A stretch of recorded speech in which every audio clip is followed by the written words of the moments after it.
सो जय मसीह सभी को। जय मसीह। सो क्रिसमस ऑलरेडी तैयार शुरू हो चुका है ना। सो क्या आप लोग सब तैयार हैं? क्रिसमस कैरल सिंगिंग एक हफ्ते से ज़्यादा हो गया है अभी तक। वचन पढ़ने के लिए खड़े होंगे।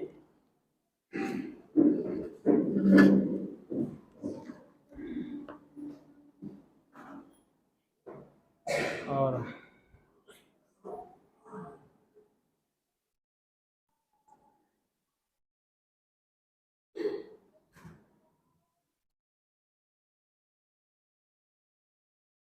सो आप मेरे साथ लूका का अध्याय खोल सकते हो, अध्याय 2।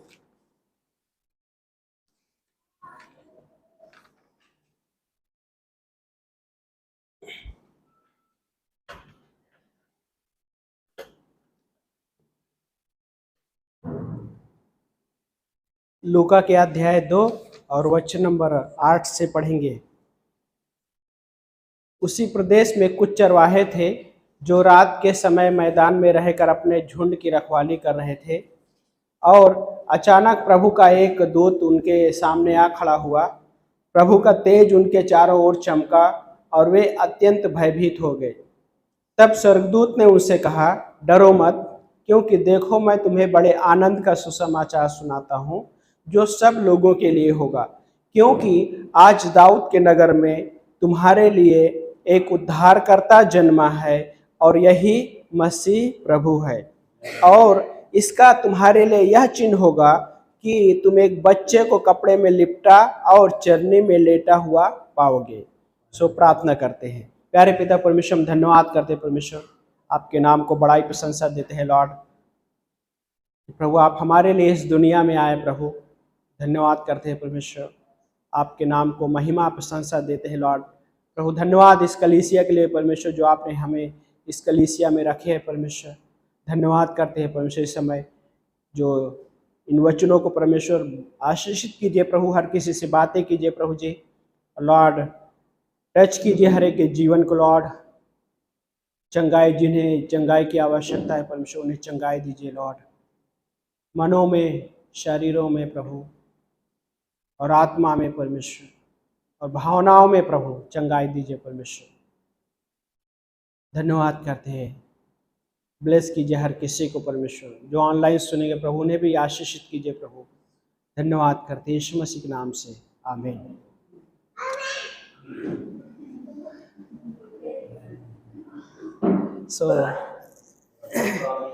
सो ये हिसाब है ना, क्रिसमस के प्रसिद्ध हिस्से हैं, और क्रिसमस मीन्स लाइक जन्म के समय की घटना है। सो यहाँ पे जो चरवाहे हैं, चरवाहे के बारे में अगर देखा जाए तो उनके बारे में कि साधारण लोग थे ये लोग, और इनके बारे में दो बात है। और वो दो बात ये है कि पहली बात कि ये जो चरवाहे हैं हम्बल थे, नम्र थे ये लोग। और दूसरा बात ये है कि ये लोग ज़्यादा कुछ करने के लिए सक्षम नहीं थे, और इनका जो जीवन होता था देखा जाए तो इनका आधा जो जीवन कहा जाए तो बाहर ही व्यतीत होता था, और चरवाही करने में, भेड़ों की रखवाली और चरवाही करने में। सो जैसे कि हम यहाँ पे देख रहे हैं लाइक कि वो चरवाहे थे, रात के समय मैदान में रहकर झुंड की रखवाली कर रहे थे। और देन क्या हुआ कि अचानक प्रभु का एक दूत उनके सामने आ खड़ा हुआ, और वो जब देखा उन चीज़ों को कि उनके चारों ओर चमका, और क्या हो, प्रभु का तेज मतलब ग्लोरी, जो महिमा, वो महिमा जो पुराने नियम में थी वैसे ही तेज जो शब्द है इस्तेमाल किया गया, उसी ग्लोरी के शब्द के लिए इस्तेमाल किया गया। सो वो लोगों ने देखा तो उन्होंने डर गए, लेकिन स्वर्गदूतों ने उन्हें ढाढ़स दिया, डरो मत। सो जो चरवाहे हैं है ना, चरवाहों का लाइफ देखने जाए तो कैसा, लोग उनको इतना स्वीकार नहीं करते थे। क्यों? कि वो लोग बहुत ही साधारण लोग रहने वाले थे, और उनके अंदर सक्षम बहुत सारा चीजें करने के लिए सक्षम नहीं थे। जो इस दुनिया में उस समय भी लोग थे, अपने आप को यह जताते थे कि हम सब कुछ कर सकते हैं। लेकिन पहला कुरिन्थियों के अध्याय 1 वचन नंबर 26 से 28 में जब देखते वहां पे वचन में, तो वहां पे क्या कहता है कि परमेश्वर जगत के मूर्खों को परमेश्वर ने चुन लिया कि ज्ञानवानों को लज्जित कर सके। जगत के निर्बलों को परमेश्वर ने चुन लिया है कि किनको लज्जित कर सके, जो बलवान है। ये जो चरवाहे हैं, इनका जीवन साधारण जीवन है और नम्र है ये लोग। और सोचिए कि ऐसे लोगों को परमेश्वर अपना सुसमाचार पहुंचा रहा है। और यह जो सुसमाचार है क्या है कि स्वर्ग का सुसमाचार है। स्वर्ग का सुसमाचार सोचिए कि ऐसे व्यक्ति के पास पहुंच रहा है जो ज्यादा ज्ञानवान भी नहीं है, ज्यादा कुछ अपने बलबूते पे है ना, कहा जाए तो ज्यादा कुछ नहीं कर सकते, करने में सक्षम भी नहीं है। लेकिन गॉड देन अगला पार्टी आता है कि स्वर्गदूतों ने जो कहा कि डरो मत, और देन उसके बाद क्या कहा कि मैं तुम्हें बड़े आनंद का सुसमाचार सुनाता हूं, ग्रेट जॉय, कि बड़े आनंद का सुसमाचार सुनाता हूं। और कि देन अगला क्या बोलता है कि ये सब लोगों के लिए होगा। पहला कि बड़े आनंद का सुसमाचार है ये, और ये सब लोगों के लिए होगा, पूरे दुनिया के, मतलब इस दुनिया के हर एक इंसान के लिए होगा। देन आगे जब आगे पढ़ते हैं तो देन मुख्य हिस्सा उन्होंने वचन नंबर 11 में कि क्योंकि आज दाऊद के नगर में तुम्हारे लिए एक उद्धारकर्ता जन्मा, सेवियर, सेवियर जन्मा है। और देन आगे लिखा है कि और यही मसीह प्रभु है ना। तो पुराने नियम में भी बहुत सारे उस समय लोग इब्रानी भाषा में वो शब्द का इस्तेमाल किया है, जोशुआ है ना, शब्द इस्तेमाल किया है। तो उस समय यीशु नाम और जोशुआ शब्द इस्तेमाल देखा जाए तो बहुत सारे नाम होते थे। लेकिन यीशु मसीह के बारे में खासियत ये थी, विशेषता ये थी कि वो मसीहा है, एनॉइंटेड पर्सन। और ये जो मतलब अभिषिक्त किया गया है ना, उसके बारे में मसीहा जो शब्द इस्तेमाल किया गया कि मसीहा को अभिषेक किया गया। लाइक यीशु मसीह, सोचिए कि इस दुनिया में जब आ रहा है तो एक बालक, कि वो स्वर्ग का परमेश्वर जिसने सब कुछ बनाया। कुलुसियों के अध्याय में पढ़ते हैं 2 अध्याय में कि उसके द्वारा सब कुछ हुआ, उसी के द्वारा, उसी के लिए सारी चीजें बनाई गई, सब कुछ। लेकिन वो परमेश्वर इस दुनिया में आया तो कैसे आ रहा है? वो एक छोटा सा बालक, और उसके लिए संसार में लायक जगह नहीं है, जन्म लेने के लिए जगह नहीं है, सराय में जगह नहीं है। और देन हम उसी आगे पंक्ति में जब पढ़ते हैं उसी अध्याय में, वचन नंबर 12वीं पंक्ति में लिखा है कि इसका तुम्हारे लिए एक यह चिन्ह होगा कि तुम एक बच्चे को कपड़े में लिपटा और चरनी में लेटा हुआ पाओगे। कपड़े में लपेटा गया। और वो कपड़ा कौन सा कपड़ा था? वो कपड़ा जो डेड बॉडी को लपेटा जाता था, वो कपड़ा उस बच्चे को लपेटा गया, लाइक यीशु मसीह को लपेटा गया, क्योंकि वो यीशु मसीह इस दुनिया में बलिदान होने के लिए आया। वो बालक, वो एक मेमना बन गया हमारे लिए, इस संसार के लिए एक मेमना बन गया वो। क्योंकि मेमना पुराने नियम में हम देखते हैं, पुराने नियम में बलिदान जब किया जाता तो मेमना बलि किया जाता था, और मेमना के लिए विशेषता होती थी। और विशेष बात यह थी कि मेमना निर्दोष होना चाहिए, मेमना निर्दोष होना चाहिए, निष्कलंक होना चाहिए। और दूसरा क्या कि कोई भी बॉडी का पार्ट फ्रैक्चर नहीं होना चाहिए, हेल्दी भी होना चाहिए। ये भी नहीं कि है ना, क्या बोलते, बीमार हो या कैसा, वैसा भी नहीं होना चाहिए। यीशु मसीह के पास वो सब कुछ था, 100% परमेश्वर, 100% मनुष्य। लेकिन मनुष्य होते हुए भी वो परमेश्वर पूरी तरह से परफेक्ट था। वो मेमना जो होना परफेक्ट होना जरूरी था। यदि वो मेमना परफेक्ट नहीं है, उसमें कुछ भी थोड़ा कमी है, तो परमेश्वर को स्वीकार योग्य नहीं होता। लेकिन यीशु मसीह जब लाइक एक मेमना बना, एक बच्चा जन्मा, और वो कपड़ों में लपेटा गया और दूसरा चरनी में लेटा पाया गया। क्यों? परमेश्वर हमारे लिए इस दुनिया में, यशायाह ने भविष्यवाणी किया, यशायाह का 9 अध्याय वचन नंबर 6 में कहा गया है उस पंक्ति को। और उस पंक्ति में पढ़ते जब वहां पे यशायाह का 9 अध्याय वचन नंबर 6 में क्या बोलता है उस पंक्ति में, क्योंकि हमारे लिए एक बालक उत्पन्न होगा, हमें एक पुत्र दिया जाएगा। एक बालक उत्पन्न होगा और हमें एक पुत्र दिया जाएगा। और ये पंक्ति जब देखते हैं तो यशायाह, है ना, करीब करीब 400 साल पहले भविष्यवाणी किया था उसने, और वो भविष्यवाणी पूरा हो रहा है। हाँ, वो बालक जन्म लिया। यूहन्ना के 1 अध्याय वचन नंबर 14 के अनुसार वो देहधारी हुआ। हाँ, वो देहधारी हुआ।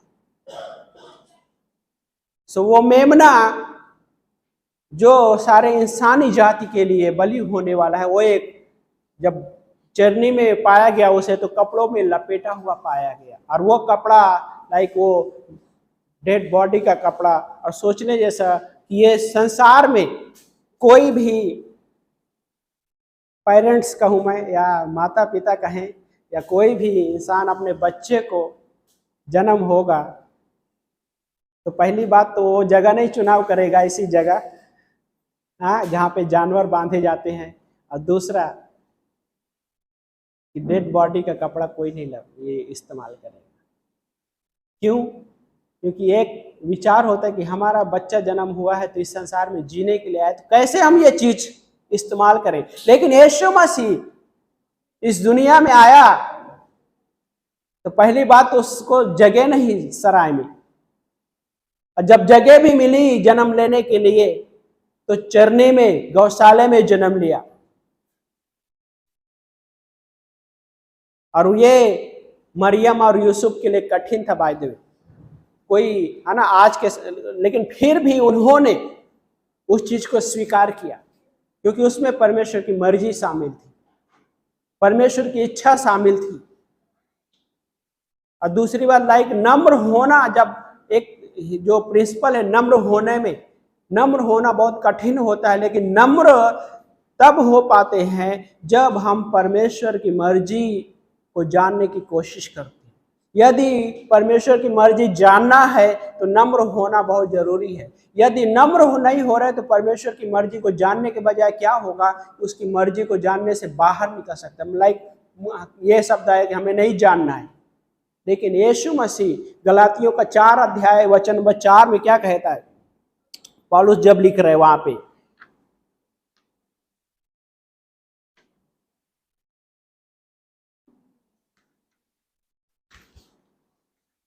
गलातियों का 4 अध्याय वचन नंबर 4 में लिखा है कि परंतु जब समय पूरा हुआ तो परमेश्वर ने अपने पुत्र को भेजा जो स्त्री से उत्पन्न हुआ और व्यवस्था के अधीन उत्पन्न हुआ। ये जब समय पूरा हुआ तो परमेश्वर ने अपने पुत्र को भेजा, लाइक वो प्रभु यीशु मसीह, हाँ, इस दुनिया में आए। और उस पंक्ति में क्या पाठ है कि वो स्त्री से जन उत्पन्न हुआ और दूसरा व्यवस्था के अधीन था। अधीन होने के लिए नम्र होना पड़ता है, हाँ, जो ये संसार में बहुत ही मुश्किल से मिलेगा शायद। हाँ, लोगों को नम्र होना कहा जाए तो क्या बोलते हैं, जान पे आ जाए। कैसे आप हमें नम्र होने के लिए कह सकते हैं? हमारा क्या बोलते हैं, हम मैं को कैसे हम नीचे कर दे, है ना। मैं शब्द है और वही शब्द शैतान ने इस्तेमाल किया था।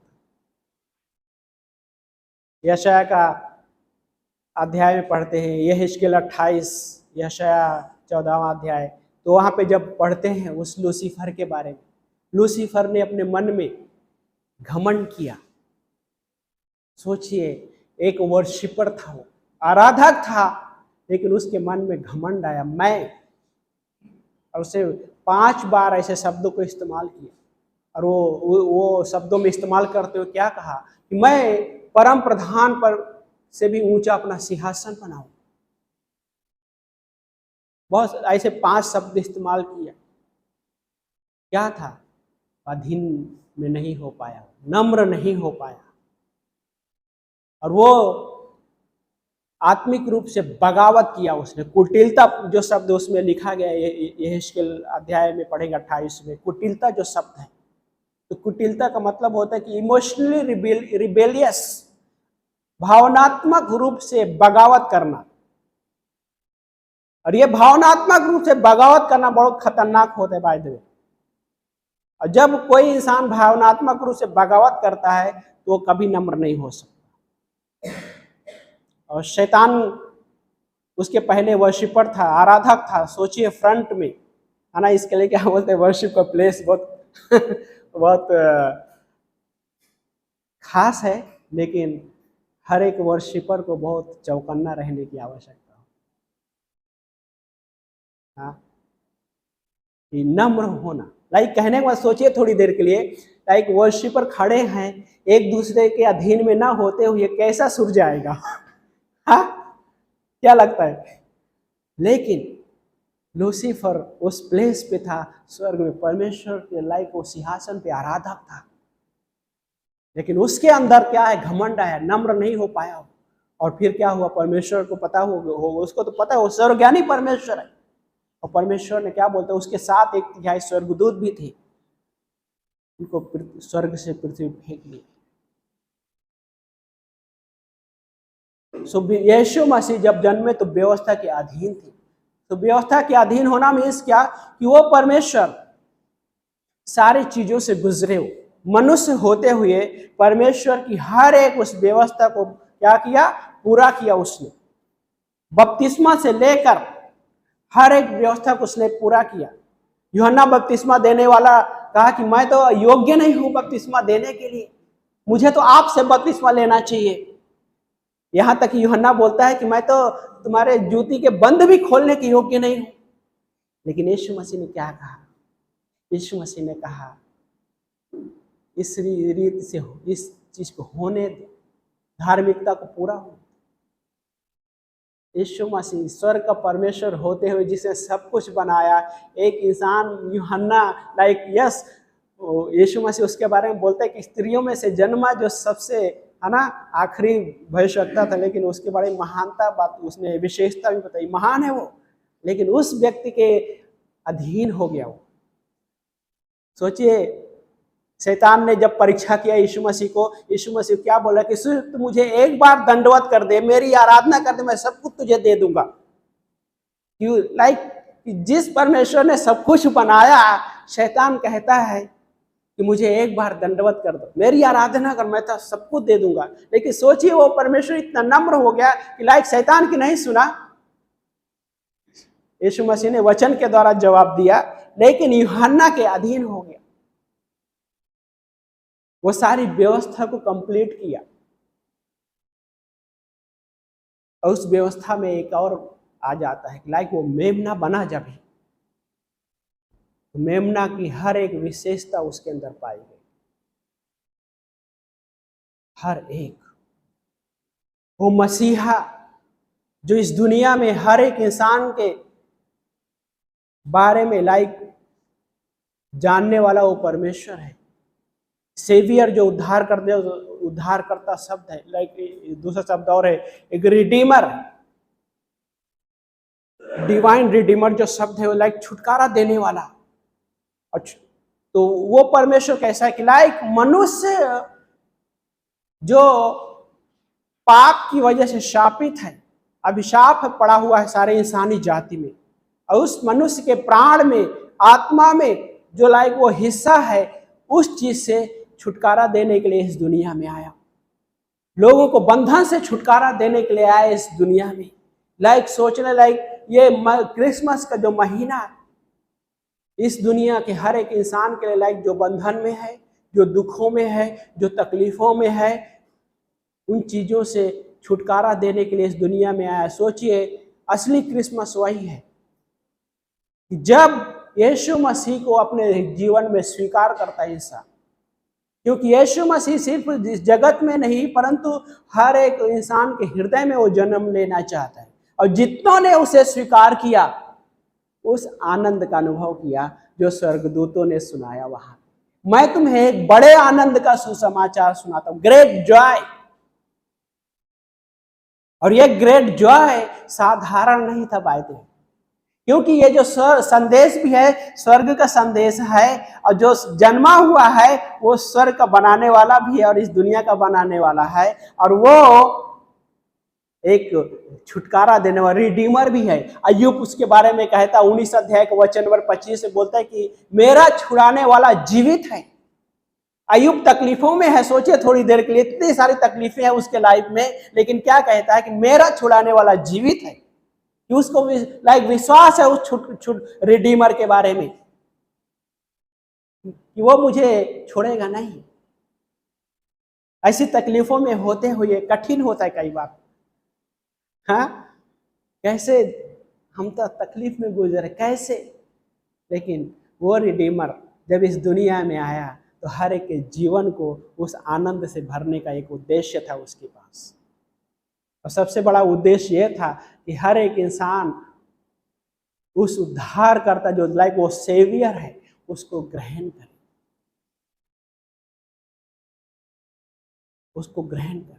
और जब वो कोई ग्रहण करता है उसके लिए क्रिसमस मीनिंगफुल हो जाता है ना। लाइक यही है कि लाइक इस दुनिया में क्रिसमस से है ना क्या एक मास बना दिया गया, एक मास बना दिया, लाइक इस संसार क्राइस्ट को निकाल दिया, यीशु मसीह को निकाल दिया, वही है। लेकिन क्योंकि यह संसार उन चीजों को नहीं पसंद करता, जैसे पौलुस कहता है कि जैसे शरीर आत्मा के विरोध में फाइट करता है और है ना, वैसे ही संसार आत्मिक लोगों के खिलाफ है।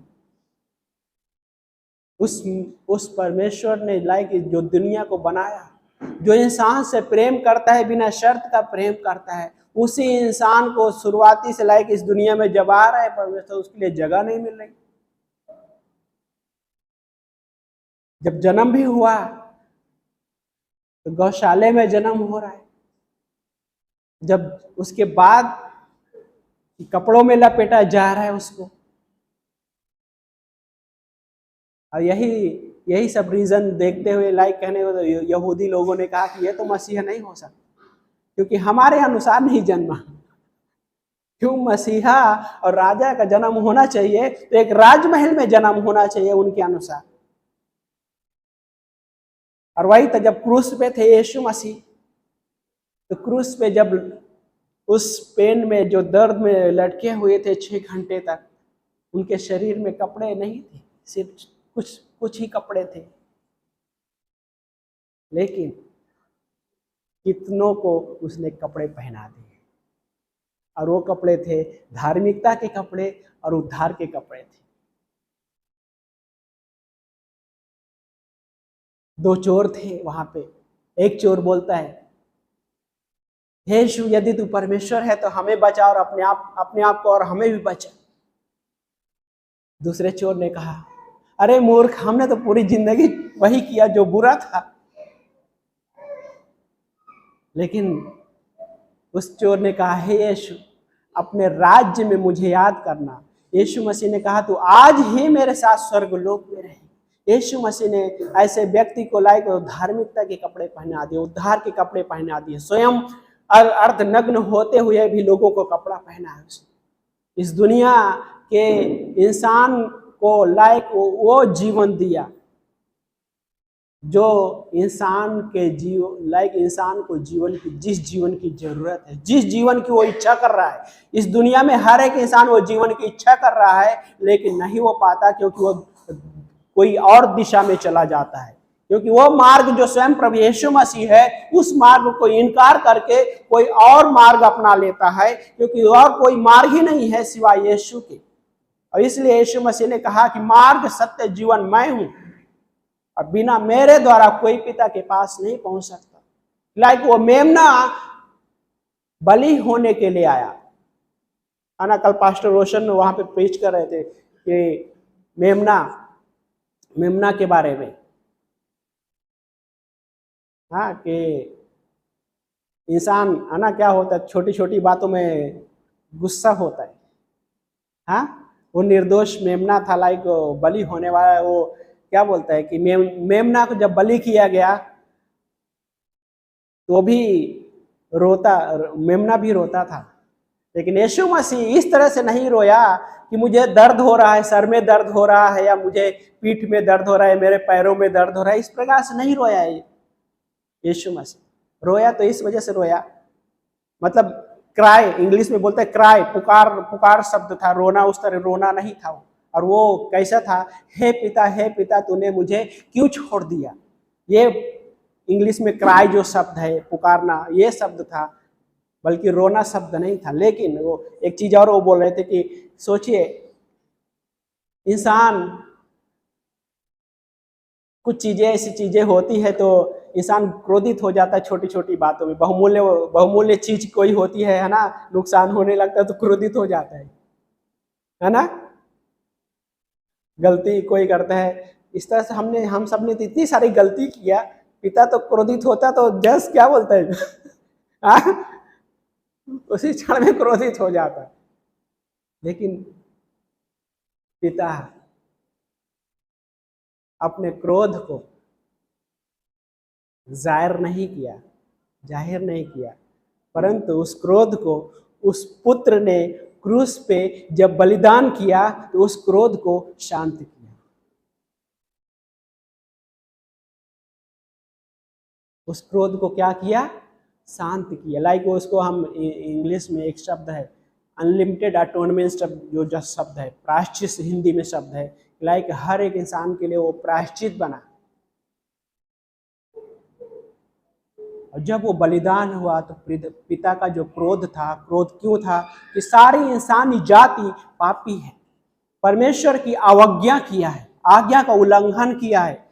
और आज्ञा के उल्लंघन में ऐसा कोई बोल सकता है, आज बोलते भी लोग, मैंने कहा परमेश्वर की आज्ञा को उल्लंघन किया, मैं तो सब कुछ अच्छे से जी रहा हूं, मैंने किसी का भला बुरा नहीं किया। लेकिन इस चीज को नहीं स्वीकारते कि आदम का पाप सारे इंसानी जाति में जो थोपा गया है। जब आदम ने पाप किया, उस पाप की वजह से, एक मनुष्य के पाप की वजह से सारी इंसानी जाति में क्या हो गया, पाप थोपा गया, है ना। वंशगत बोलते हैं ना, वंशगत पाप, है ना। बस डॉक्टर लोग जब इलाज करते हैं कुछ बीमारियों का तो देखते हैं कि तुम्हारे वंश में और किसी को ये बीमारियां तो नहीं थी, हाँ, डॉक्टर लोग यही देखते। लेकिन आदम का जो पाप है हर एक इंसानी जाति में थोपा गया। लेकिन दूसरा शब्द ये आता है, सारी इंसानी जाति के पाप यीशु मसीह पर थोपा गया। दूसरा कुरिन्थियों का 5:21 क्या कहता है कि वो पाप से अनजान था, वो पाप से अनजान था, फिर भी वो हमारे लिए पाप बना ताकि हम उसमें होकर परमेश्वर की धार्मिकता बन जाएं। वो पाप से अनजान था, उसने एक भी पाप नहीं किया। यशायाह लिखता है उसकी जो पहचान थी दुखों और रोगों, दुखों से उसकी पहचान थी, उसने हमारे सारे रोगों को ले लिया। लेकिन वो पापी नहीं था, वो उसने कोई गुनाह नहीं किया था। और वही हम लाइक उस क्रूस पे जो एक चोर बोलता है कि हे यीशु अपने राज्य में मुझे याद करना, वहां पे उस व्यक्ति को यीशु मसीह ने साल्वेशन, है ना, उद्धार के कपड़े पहने, धार्मिकता दिया और संपूर्ण धार्मिकता दिया, टोटल राइचियसनेस जिसको बोलते, पूरी तरीके से। और वो ये राइचियसनेस मतलब एक घोषणा है, वो कानूनी रूप से एक घोषणा होना, घोषित करना, है ना। जब कोर्ट में केस चल रहा होता है किसी इंसान का और जज उसको पूरी तरह से वो घोषणा कर दे कि मतलब आप निर्दोष हो, तो पुलिस उस कोर्ट से बाहर निकलते ही पुलिस नहीं पकड़ेगा, तुम मुजरिम हो। वो बोल सकता है मेरे पास पूरी तरह निर्दोष का हक मुझे मिला है जज के द्वारा। और वही है कि यीशु मसीह पे जब हमने विश्वास किया, उसने हमें पूरी तरह से एक घोषणा की कि हम निर्दोष हैं, क्योंकि वो निर्दोष मेमना संपूर्ण बलिदान को हर एक चीज को उसने पूरा किया। और इसलिए जब हम उस पर विश्वास करते हैं तो हमें भी वो घोषित करता है कि हम भी निर्दोष हैं। और दूसरा शब्द यही है कि उसने हमें धर्मी घोषित कर दिया कानूनी रूप से। लेकिन परिवार में होते हुए हर एक इंसान गलतियां करता है, लेकिन उस समय भी पिता अपने क्रोधित होकर ये नहीं बोलता तुमने ये गलती किया, ये गलती किया। हाँ, परिवार वाला मैटर क्या होता है ना? पिता कुछ देर तक थोड़ा गुस्सा रहता है, हाँ, दरवाजे के बाहर ही रहना, हाँ दरवाजे के बाहर खड़ा कर देते या दरवाजे या रूम के अंदर बंद कर देते, हाँ, 2-3 दिन नहीं बोलते। लेकिन फिर से क्या होता है, जब क्षमा मांगते, सॉरी बोलते, फिर से वो संबंध जुड़ जाता है। और वो पहला यूहन्ना 1:9 जो शब्द 1:9 वचन है, यदि हम अपने पापों को मान लें तो हमें वो सारे पापों से, सारे अधर्मों से दूर करने और सारे पापों से क्षमा करने में विश्वास योग्य धर्मी है। तो पहला कानूनी रूप से जब हम विश्वास करते हैं तो परमेश्वर हमें धर्मी घोषित कर देता है। और उसके बाद जो हमारे से गलतियां, पाप की बात आती है, वो परिवार का मामला है। और परिवार के मामले में ये होता है कि जैसे क्षमा मांगते हैं वैसे फिर से हम संबंध में जुड़ जाते हैं। सो वो जो उद्धार करता है इस दुनिया में आया, हर एक इंसान का जो संबंध टूटा हुआ था उस संबंध को फिर से स्थापित करने के लिए, वो जोड़ने के लिए आया। और वही था वो उस क्रूस पे जो जरूरत थी इंसान के संबंध के लिए, उसने वो पूरा किया। और वही पौलुस बोलता है कि व्यवस्था के अधीन हो वो, और सब कुछ उसने क्या किया, पूरा किया, व्यवस्था से अधीन होते हुए, है ना? व्यवस्था के अधीन है। और फिर क्या बोलते हैं वहां पे, हाँ, व्यवस्था के अधीन उत्पन्न हुआ। और वचन 5 में बोलता है, गलातियों का 4:5 में, 4 अध्याय वचन नंबर 5 में, कि जो लोग व्यवस्था के अधीन है उन्हें मूल्य चुकाकर छुड़ा ले। वो छुड़ाने वाला परमेश्वर हमारे लिए इस दुनिया में है। मूल्य चुकाया उसने, हमारे छुटकारे के लिए मूल्य चुकाया। इब्रानियों में बोलता है कि तुम ऐसे मुठभेड़ में नहीं पड़े कि तुम्हारा लहू बहा हो, लेकिन उसने हमारे लिए लहू बहाया। और वो कैसा लहू बहाया? निर्दोष निष्कलंक लहू बहाया। और आगे इसी पंक्ति में बोलता है कि उन्हें मूल्य चुकाकर छुड़ा ले और हमको लेपालक पुत्र होने का अधिकार प्राप्त हो। लेपालक पुत्र, हमें एक अधिकार दिया उसने। वो मेमना, वो बालक जो कपड़ों में लपेटा गया, जन्मा चरनी में है, वह हमारे लिए मेमना बना और हमें अधिकार दिया जब हम विश्वास करते हैं। और कौन सा अधिकार दिया? स्वर्गीय अधिकार दिया। हम इस पृथ्वी पे होते हुए भी, ये पृथ्वी भी एक कराहती है। भाई पौलुस बोलते हैं रोमियो के अध्याय में, ये पृथ्वी भी कराहती है दुखों से, पीड़ा से, सॉरी, लेकिन इस पृथ्वी पे रहते हुए भी हमारे पास एक अधिकार है। और वो कैसा अधिकार है? स्वर्गीय अधिकार है। सोचिए, वो बालक जन्म और वो अधिकार के साथ तो सॉरी, वो हमको अधिकार दिया। और कैसा अधिकार दे रहा है? स्वर्गीय अधिकार। ये कैसे हो सकता है? नो प्रॉब्लम, लाइट चली गई, कोई बात नहीं है। कि वो परमेश्वर हमारे लिए इस दुनिया में आया, उसके पास अधिकार होते हुए भी लोगों ने उस क्या स्वीकार नहीं किया। लेकिन जितनों ने स्वीकार किया, परमेश्वर के संतान होने का अधिकार पाया। और यहाँ और हम जब उसी अध्याय में लूका के अध्याय 2 में वापस जब पढ़ते हैं, वहां पे वचन नंबर 11 में जो हमने पढ़े, क्या बोलते हैं? क्योंकि आज दाऊद के नगर में तुम्हारे लिए एक उद्धारकर्ता जन्मा है और यही मसीह प्रभु है ना? यही मसीह प्रभु है, मसीहा, रिडीमर, जो साल्वेशन मनुष्य जाति के लिए जरूरत थी। क्योंकि हर एक मनुष्य जाति का कंडीशन कैसा था? वो पापी है और पाप से बचाने के लिए वो मसीहा पैदा हुआ। और सिर्फ पाप से ही बचाने के लिए नहीं, उसके साथ साथ जो बहुत सारे बंधन में भी लोग थे, उन बंधनों से छुटकारा देने के लिए वो मसीहा इस दुनिया में, क्योंकि वो मसीहा हर एक इंसानी जाति से प्रेम करता है, हर एक इंसान से प्रेम करता है। वो सोचिए, वो क्रूस पे दर्द से गुजर रहा है लेकिन फिर भी वो प्रेम कर रहा है। उसने ये नहीं कहा मुझे दर्द हो रहा है, मैं अपना दर्द देखूं कि इसको देखूं। हाँ, उसने ये नहीं कहा मैं अपना दर्द देखूं या इन लोगों को देखूं, उसने ये नहीं कहा, परंतु उसने उस दर्द में होते हुए भी वो प्रार्थना कर रहा है, हे पिता इन्हें माफ करना, ये क्या कर रहे हैं, ये नहीं जानते। क्या था? प्रेम था। और वो परमेश्वर सारी व्यवस्था को पूरा करते हुए जीवन व्यतीत किया। लेकिन हमारे लिए क्या लेसन उससे?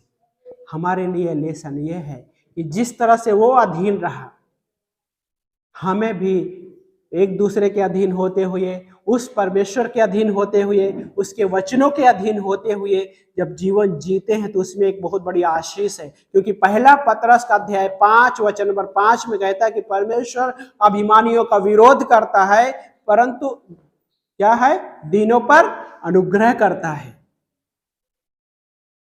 दीनों पे वो अनुग्रह करता है, परंतु अभिमानियों पे क्या करता है? वो अभिमानियों का विरोध करता है, घमंडियों का विरोध करता है वो परमेश्वर। और वो चरवाहों में मिला कि वो नम्र थे, वो चरवाहे नम्र थे, हम्बल हुए, और इसलिए लायक उनके पास स्वर्गदूत को भेजा गया।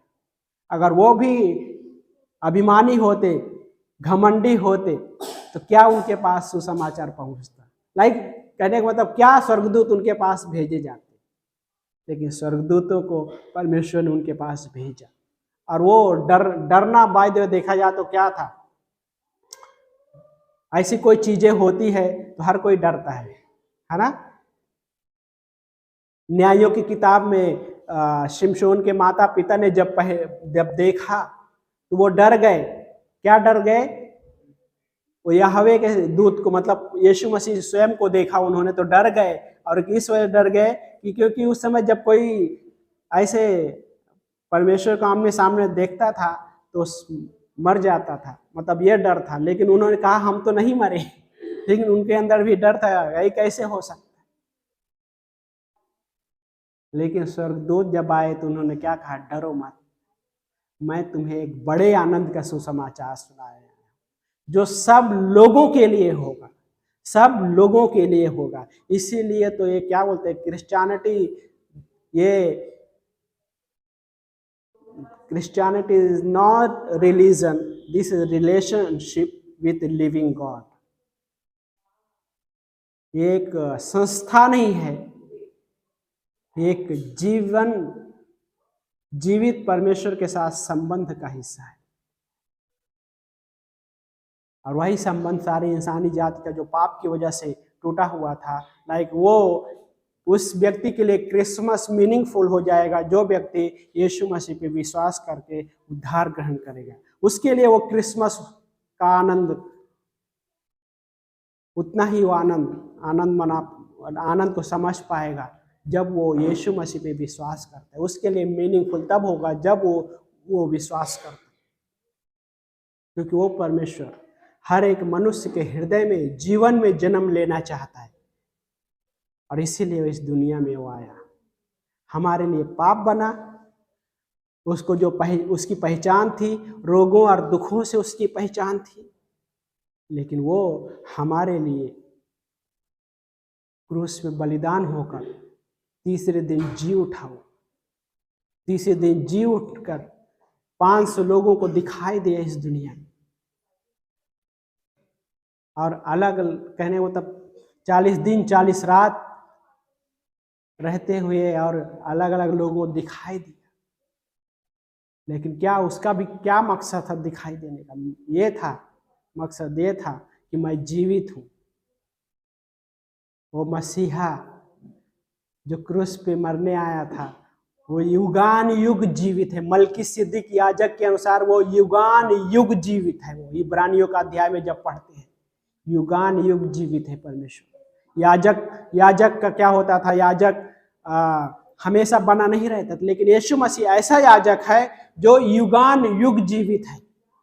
और छुटकारा है ना, यदि आप पढ़े हैं, शरण स्थान की बात आती है। शरण स्थान में जब कोई मर्डर करके या कुछ पाप करके भागता था तो शरण स्थान में छुप सकता था। शरण स्थान की ये था कि वहां का जो याजक है जब तक जीवित है तब तक वह सुरक्षित है। यह जब याजक की मृत्यु हो जाती है तो जो जिसके समझ लीजिए जिसके घराने में मर्डर किया हुआ है वो घराने कोई भी सदस्य उससे बदला ले सकता है उस याजक की मृत्यु होने के बाद। लेकिन हमारा याजक ऐसा है जो युगान युग जीवित है। हाँ, युगान युग जीवित है। और वो परमेश्वर हमारे लिए इसीलिए क्या बोलते हैं, संपूर्ण रूप से क्षमा दिया। जब क्षमा दे रहा है तो कैसे?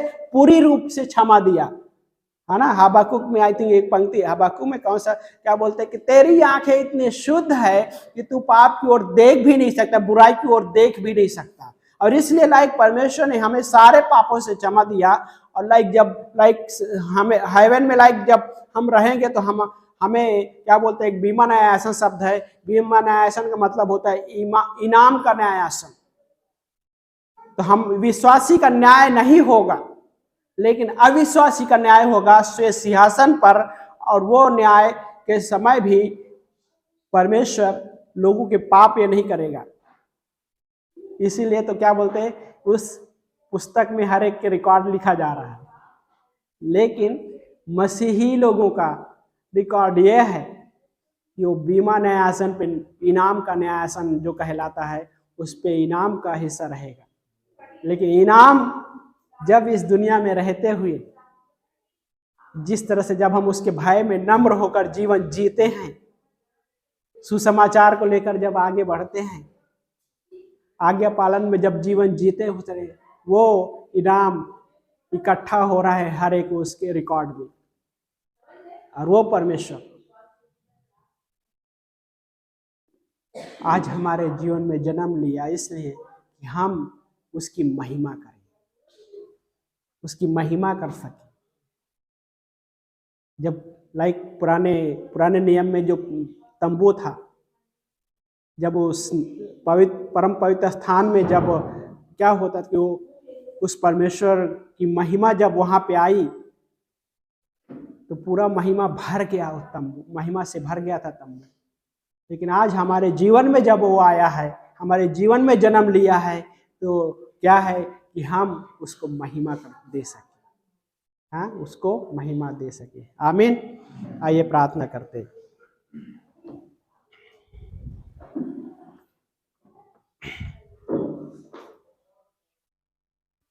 पवित्र परमेश्वर, धन्यवाद देते हैं लॉर्ड इस दिन के लिए, इस समय के लिए। परमेश्वर आपके नाम को महिमा प्रशंसा देते हैं, राजाओं के राजा, सर्व सामर्थ्य परमेश्वर। धन्यवाद करते कि आप हमारे लिए इस दुनिया में आए प्रभु। आपने वो जगह चुनाव किया परमेश्वर, जो कि साधारण जगह प्रभु, चरनी में प्रभु यीशु मसीह। धन्यवाद करते हैं परमेश्वर आपके अद्भुत प्रेम के लिए प्रभु। धन्यवाद करते हैं परमेश्वर कि आप हमारे लिए मेमना बना परमेश्वर। हाँ प्रभु, क्योंकि आप जो निष्कलंक निर्दोष मेमना प्रभु, आपने हमें पूरी तरह से निर्दोष ठहराया, पूरी तरह से धर्मी घोषित किया परमेश्वर। धन्यवाद करते हैं राजा आपकी विश्वास योग्यता के लिए। पौलुस कहता है कि यदि यीशु मसीह का मरे हुए में से जी उठना नहीं होता तो हमारा विश्वास करना व्यर्थ होता, हमारा प्रचार करना व्यर्थ होता। लेकिन वो हमारे लिए मरे हुए में से तीसरे दिन जी उठा। वो व्यवस्था के अधीन होते हुए भी सारी चीजों को उसने पूरा किया। धन्यवाद करते हैं परमेश्वर। इस समय प्रभु हम मांगते इस भवन में हर एक व्यक्ति के लिए प्रभु हर एक व्यक्ति को आशीषित कीजिए प्रभु। हर एक के जीवन को आप जानते हैं परमेश्वर, क्या घटी है प्रभु, क्या जरूरत है परमेश्वर। आपके उस भरपूरता के जीवन के साथ साथ प्रभु वो जरूरतों को भी पूरा कीजिए प्रभु। धन्यवाद करते हैं परमेश्वर जिन्हें चंगाई की आवश्यकता है परमेश्वर, आप उन्हें चंगा कीजिए पूरी तरीके से लॉर्ड। धन्यवाद करते हैं परमेश्वर, इस समय आशीषित कीजिए प्रभु यीशु मसीह। धन्यवाद, जो लोग इस वीडियो को भी देख रहे होंगे प्रभु, उन्हें भी आशीषित कीजिए प्रभु। यस लॉर्ड, आपके नाम को बड़ाई प्रशंसा मिले प्रभु। यदि कोई है जो जिन्हें चंगाई की आवश्यकता है प्रभु, टच कीजिए इस क्षण में परमेश्वर, आपके उस सामर्थ के द्वारा यीशु मसीह। यस लॉर्ड, धन्यवाद करते लॉर्ड। सारा आदर महिमा गौरव आपको देते, इस प्रार्थना को प्रभु यीशु के नाम से मांगते हैं, आमीन।